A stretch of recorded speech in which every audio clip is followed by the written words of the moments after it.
अस्सलाम वालेकुम students, welcome to our channel. आज हम physics 9th chapter number 2 kinematics की समरी को डिस्कस करेंगे। नंबर 1 हमारे पास है रेस्ट, कि कोई बॉडी रेस्ट में कब होगी। A body is said to be at rest if it does not change its position with respect to its surrounding. अगर कोई भी बॉडी, कोई भी जिस्म अपने इर्द गिर्द के लिहाज से अगर अपनी पोजीशन को चेंज ना करे तो वो बॉडी जो है वो रेस्ट में होगी। इसके बाद हमारे पास है motion. A body is said to be in motion if it changes its position with respect to its surrounding. कोई भी बॉडी अगर अपने इर्द गिर्द के लिहाज से अपनी पोजीशन को तब्दील करेगी तो वो आपके पास मोशन में होगी। नेक्स्ट हमारे पास है rest and motion are always relative. Rest और मोशन एक दूसरे के लिहाज से रिलेटिव हैं। There is no such things as absolute rest और एब्सोल्यूट मोशन। इसका मतलब है कि कोई भी चीज़ ऐसी नहीं है जो कम्प्लीटली रेस्ट में हो या कम्प्लीटली मोशन में हो। एक दूसरे के लिहाज से कोई ना कोई चीज़ मोशन में या रेस्ट में होती है। नंबर 3 पे हमारे पास मोशन की डिफरेंट टाइप्स है। Motion can be divided into the following 3 types. Number one is the translatory motion. Translatory motion in which a body moves without any rotation. Translatory motion में कोई भी बॉडी सीधी line पे move करेगी और rotate नहीं करेगी without any rotation. Rotatory motion in which a body spins about its axis. किसी भी बॉडी की अपनी एक्सिस के राउंड मोशन आपके पास रोटेटरी मोशन है। लाइक आपके पास स्पिनिंग टॉप की मोशन। नेक्स्ट है हमारे पास है vibratory motion in which a body moves to and fro about its mean position. किसी भी बॉडी की अपनी मीन पोजीशन, अपनी वस्ती पोजीशन के आगे पीछे हरकत को वाइब्रेटरी मोशन कहते हैं।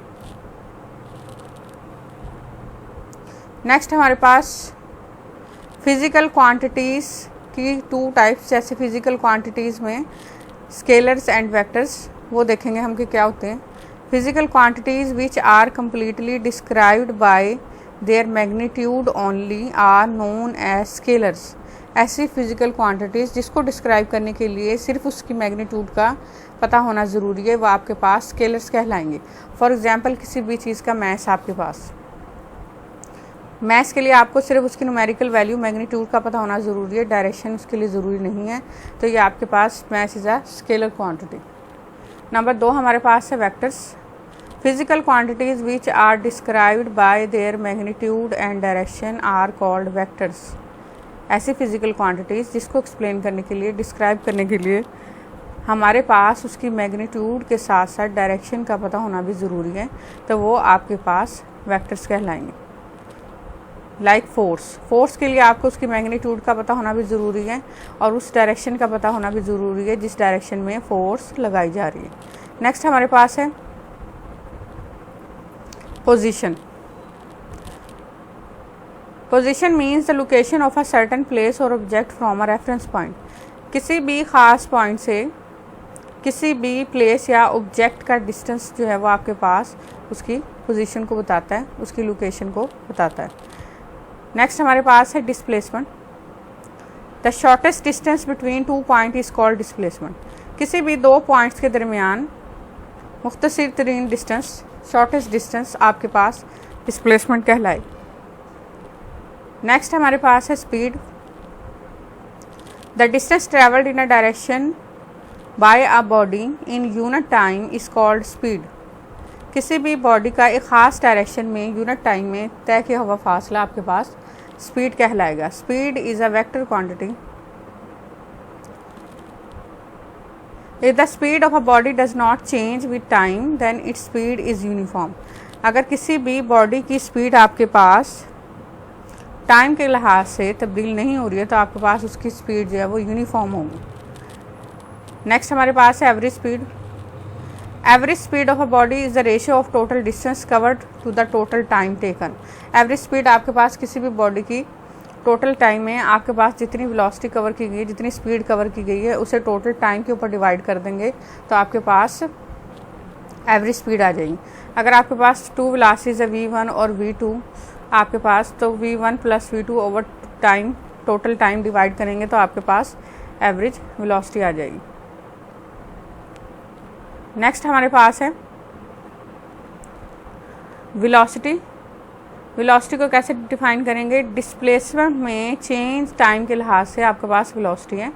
We define velocity as a rate of change of displacement or speed in a specific direction.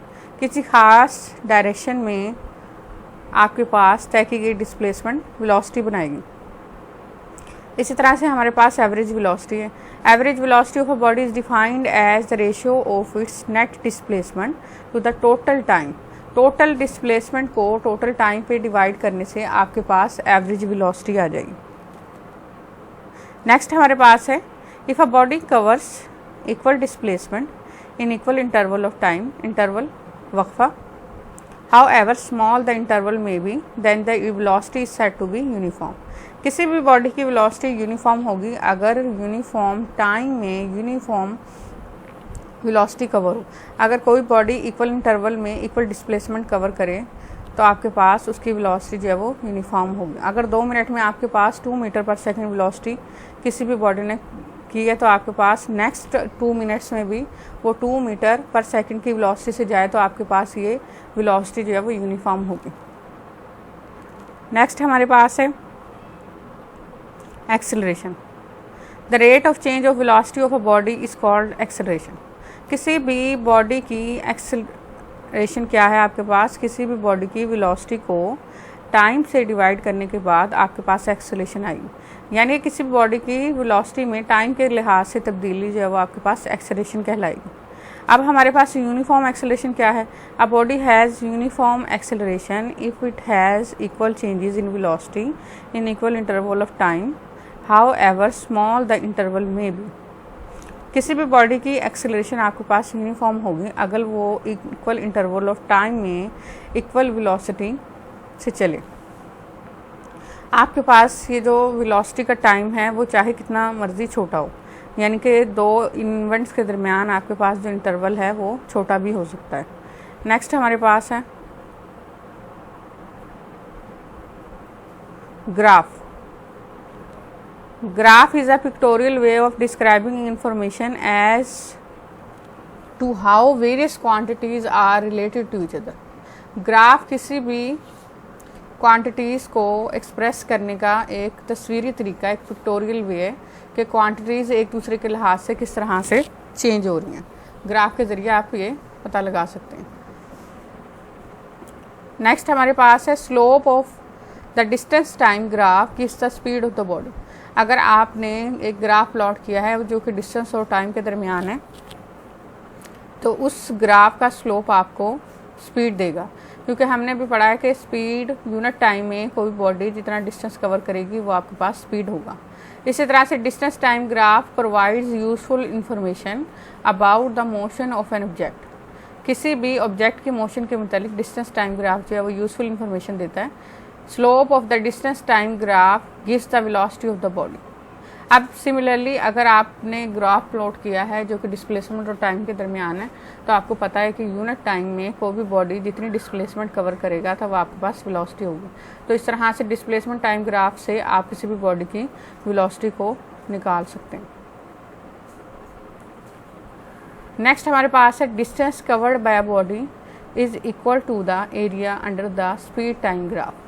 अगर आपने ग्राफ प्लॉट किया है जो कि डिस्टेंस और टाइम के दरमियान है तो डिस्टेंस और टाइम के दरमियान जो आपके पास डिस्टेंस ट्रेवल्ड होगा वो ग्राफ के अंडर जो एरिया होगा वो आपके पास डिस्टेंस देगा। नेक्स्ट हमारे पास है speed time graph is also useful for studying motion along a straight line. इसके अलावा डिस्टेंस टाइम ग्राफ जो है वो आपके पास स्पीड टाइम ग्राफ किसी भी बॉडी की स्ट्रेट लाइन मोशन को एक्सप्लेन करने के लिए इस्तेमाल किया जाता है। नेक्स्ट हमारे पास है the distance travelled by a body can also be found from the area under a velocity time graph if the motion is along a straight line. अगर कोई भी बॉडी है वो स्ट्रेट लाइन के लॉन्ग मोशन कर रही है और अगर आप इसका ग्राफ प्लॉट करते हैं जो वेलोसिटी और टाइम के दरमियान है तो वहाँ से आपको डिस्टेंस निकाला जा सकता है। आप वहाँ से इजीली डिस्टेंस ट्रेवल्ड निकाल सकते हैं। नेक्स्ट हमारे पास है इक्वेशन ऑफ मोशंस। अगर कोई भी बॉडी स्ट्रेट लाइन के लॉन्ग मूव कर रही है यूनिफॉर्मली एक्सेलरेशन के साथ, तो आपके पास इक्वेशन ऑफ मोशंस इस तरह से आएगी। ये इक्वेशंस ऑफ मोशन हैं 3 टाइप्स, इनकी डेरिवेशंस आपके पास चैप्टर में मौजूद है। नंबर 1 आपके पास है Vx is equal to V I plus A T, S is equal to V I T plus half A T square. Next हमारे पास है 2as is equal to V F square minus V I square. Next हमारे पास है gravitational acceleration due to gravity. When a body is dropped freely, it falls down with an acceleration towards earth. जब भी किसी भी body को आज़ादाना तौर पे गिराया जाएगा तो बॉडी जो अर्थ की वजह से एक्सेलरेट करेगी। इस ज़मीन की वजह से, ग्रेविटी की वजह से जो बॉडी में एक्सेलरेशन प्रोड्यूस होगी उसे हम कहेंगे acceleration due to gravity. Acceleration due to gravity आपके पास, इसको हम डिनोटेड करते हैं जी से, स्मॉल जी से। Numerical value of the G is approximately 10 metre per second square near the surface of the earth. ज़मीन के करीब हमारे पास जी की value 10 metre per second square है। यह आपके पास चैप्टर नंबर 2 की समरी है। नेक्स्ट इंशाल्लाह हम अपनी वीडियो में चैप्टर नंबर 2 के न्यूमेरिकल प्रॉब्लम्स सॉल्व करेंगे। तब तक के लिए अल्लाह हाफ़िज़।